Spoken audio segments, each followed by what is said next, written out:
बरोबर ठीक आहे या जायला वाटत नाही थांबा जरा त्यांना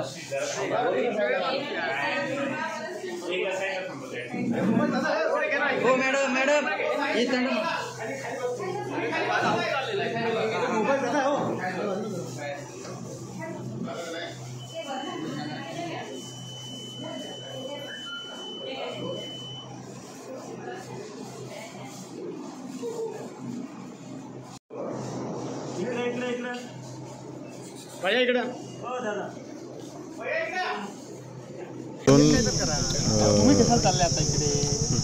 पंचायत समिती झेडपी आमदार लोक काय असतील सगळ्यांना घेऊन या भागातले प्रश्न मी महाराष्ट्र शासन असेल केंद्र शासन असेल तिथं टोकाचे प्रयत्न करून या भागात निधी कसा येईल. आज मतदानाचा हक्क बजावलाय तुम्ही, आपलं मतदान म्हणून कर्तव्य असतं मतदारांचं, काय भावना आहे तुमच्या?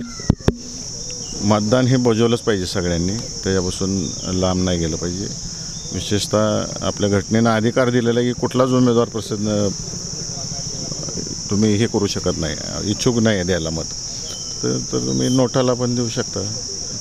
आणि हे सगळं करण्यापेक्षा मतदारांनी एक विचार केला पाहिजे की कुठली पार्टी, कुठला पक्ष, कुठला उमेदवार हा आपल्याला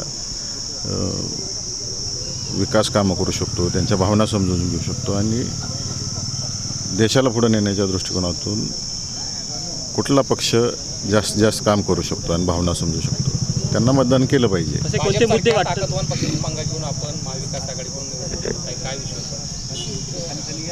मला जनतेनं उभा केलेला आहे, जनतेनं ठरवायचं आता कसं करायचं, काय करायचं, आणि मला खात्री आहे जनतेने मी उमेदवारी दिली म्हणजे जनता मला निवडून आणणार आहे. कोणते मुद्दे राहील असं वाटतं तुम्हाला की या मतदारसंघातले मतदार ते मुद्दे डोक्यात ठेवून मतदान करेल? पाण्याचा सिंचनाचा जो विषय आहे तो एक आहे. त्याच पद्धतीनं या भागातलं रेल्वेचे प्रश्न आहेत.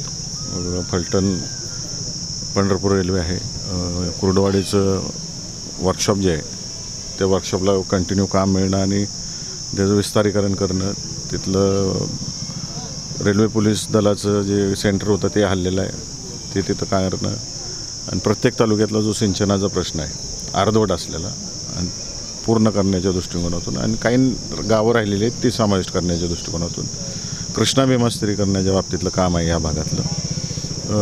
सोलापूर जिल्हा हा केळी, द्राक्ष, डाळिंब, कांदा ह्या पिकांवरती आहे. तर छोट्या MIDCतून कृषी प्रक्रिया उद्योग, फूड प्रोसेसिंग युनिट्स या ठिकाणी आले पाहिजेत. मुलांना मिनी MIDCच्या माध्यमातून रोजगार मिळाला पाहिजे. राज्य शासनाने त्याला 5 स्टार दर्जा देऊन लाईट, पाणी, टॅक्सेशनमध्ये सवलत दिली पाहिजे आणि इथंच स्थानिक रोजगार उपलब्ध झाला पाहिजे. काही तालुक्यातून उच्च शिक्षणाचे प्रश्न आहेत ते मार्गी लागले पाहिजेत. ही सगळी मी आश्वासनं जनतेला दिलेली आहेत.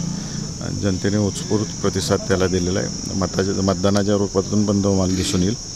आणि माझी आता अधिक जबाबदारी आहे की या भागाचा लोकप्रतिनिधी झाल्यानंतर सगळ्यांना घेऊन टोकाचे प्रयत्न करून निधी आणदान करणं. त्याच पद्धतीनं आमच्या जिल्ह्यातून मोठ्या प्रमाणावर नॅशनल हायवेज गेलेले आहेत. तर मेंढापूर म्हणून गाव आहे जिथं मोठ्या प्रमाणावर शासकीय जमीन आहे. पंढरपूर तालुका, मोहोळ तालुका असं सेंटर प्लेस आहे जिल्ह्याची. तिथं ड्रायपोर्ट निर्माण करण्याच्या दृष्टिकोनातून माझ्या डोक्यात संकल्पना आहे. आता ते लोकप्रतिनिधी झाल्यावर ह्या गोष्टीचा पाठपुरावा करणे आणि त्याच पद्धतीने एक नवीन रेल्वे लाईन मला सुचवायची, ती म्हणजे रत्नागिरी, कराड, मान तालुक्यातून पंढरपूरला आली पाहिजे. त्यातून धार्मिकतेची गोष्ट आहे, कोकणातल्या लोकांना जवळचं एक विषय होईल दर्शनाला यायचा. आणि दुसरी गोष्ट सोलापूर जिल्हा आहे, खाली इकडं लातूर जिल्हा आहे, धाराशिव जिल्हा आहे. या जिल्ह्यातला शेतकऱ्यांचा माल भविष्यात जे पोर्ट्स तयार होणार आहेत कोकणात तो स्वस्तात तिथं जाईल. काल रात्री काही अनुचित प्रकार घडले असे माहिती आहे, पैसे वाटप, कोरेगाव वगैरे, काय नक्की घटना घडल्या? खरं सध्या प्रशासन एकतर्फी वागते.